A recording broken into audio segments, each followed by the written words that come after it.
Hello friends, this is Muskan here and आज मैं बात करने वाली हूँ आपका जो स्टूडेंट बीए पार्ट 1 में है अभी, मतलब जिनका सेशन है 22 से 25, जो प्रमोट हो चुके हैं या फिर किसी कारण बस कैंसिल हो गया एग्जाम या प्रेजेंट नहीं हो पाए थे तो उनको अगेन देना पड़ेगा exam. As you know that लेकिन प्रॉब्लम ये है कि 22 से 25 वाला सेशन का हम लोग अगर फेल हो जाते हैं तो उसके जूनियर वाले के साथ देना पड़ता है जो होगा आपका 23 से 27। लेकिन प्रॉब्लम ये है कि 23 से 27 में सिलेबस चेंज हो चुका है, तो क्या आप लोग सिलेबस चेंज होने वाला एग्जाम देंगे?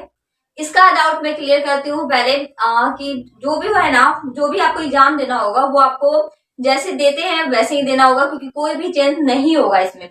क्योंकि ये बात आपको नहीं पता है कि क्या चीज चेंज हुआ है सिलेबस में, तो सिलेबस फिर से रिकवर करना, फिर पार्ट 2 का भी पढ़ना, तो दैट इज नॉट पॉसिबल। इस वजह से आपका एग्जाम जैसे पहले था, जैसे पहले आप नहीं दे पाए हैं, जैसा पैटर्न पहले था वैसे ही आपका इस बार भी होने वाला है। तो आज मैं लेकर के आई हूँ सजेशन आपके लिए जो बहुत ज्यादा इंपॉर्टेंट है, जिनका सेशन है 22 से 25 और जो प्रमोट हो चुके हैं या फिर फेल हो चुके हैं या फिर किसी कारणवश प्रेजेंट ही नहीं हो पाए एग्जाम में। तो चलिए देखते हैं कि कौन कौन से क्वेश्चन है जो आपको प्रिपेयर करना होगा, क्योंकि आपको डबल मेहनत करने की जरूरत है इस बार। वो इसलिए क्योंकि आपको पार्ट 1 का भी एग्जाम देना होगा, साथ ही साथ आपको पार्ट 2 का भी एग्जाम देना होगा। पार्ट 1 का कभी भी एग्जाम ले लिया जा सकता है क्योंकि आप लोग बहुत कम ही बच्चे, ऐसा केस आया है कि बहुत कम ही बच्चे हैं। और लेकिन पार्ट 2 का तो आपको जैसे पार्ट 2 का चल रहा है उसी सिलसिले से वो भी देना पड़ेगा। तो चलिए बिना देर हम लोग स्टार्ट करते हैं। सबसे पहला क्वेश्चन जो है इंपॉर्टेंट इस बार के लिए वो है आपका short note and anyone. Short note लिखना है किसी एक पर।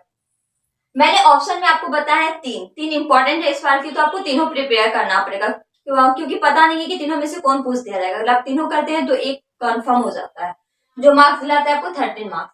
18th century poetry, word poetry, metaphysical poetry. जी हाँ, ये तीनों अगर आप कर लेते हैं तो आपका एग्जाम वाकई बहुत अच्छा जाएगा। Next one is short note on anyone. Again short note आता है। शॉर्ट नोट का मतलब ये नहीं होगा कि आप 1-2 पेज लिखें, कम से कम 4 पेज लिखना होगा, 5 पेज लिखने होंगे आपको। तो फर्स्ट है इसमें option modern verse drama, Elizabethan drama, university wits. ये तीन ऐसे इंपॉर्टेंट है जो इस बार के लिए है। तो आप कवर करेंगे modern verse drama, Elizabethan drama और यूनिवर्सिटी विट्स। और रही बात नोट्स की, तो अगर आप कमेंट करके या फिर आपको चाहिए होगा, कहीं से अवेलेबल नहीं मिल रहा होगा, तो I will upload you on Telegram.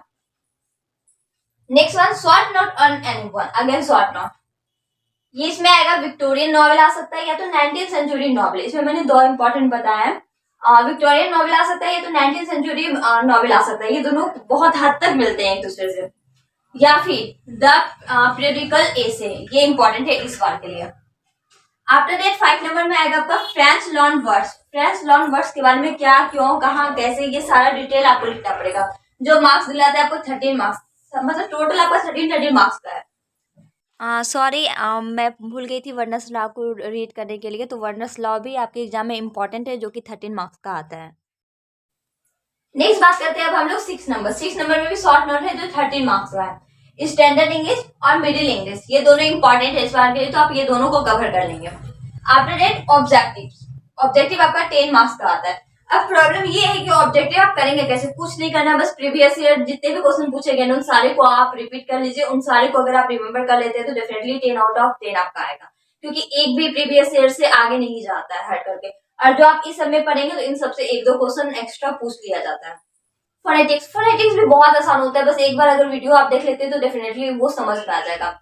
ये भी आपका 10 मार्क्स का आता है। ये आपका 10 मार्क्स का आता है, मतलब ऑब्जेक्टिव और फोनेटिक्स आपका 10 मार्क्स का आता है। बाकी सारे के सारे 13 मार्क्स के आते हैं।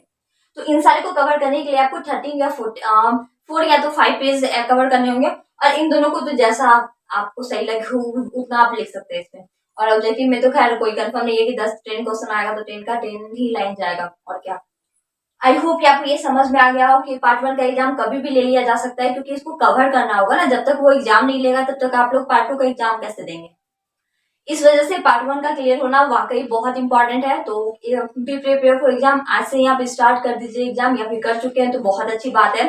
और अगर आपको किसी भी टाइप्स का हेल्प चाहिए या फिर नोट्स से रिलेटेड या फिर anything else, you can ask me on comment box, you can share with me on comment box. Meet you on next video with new topic.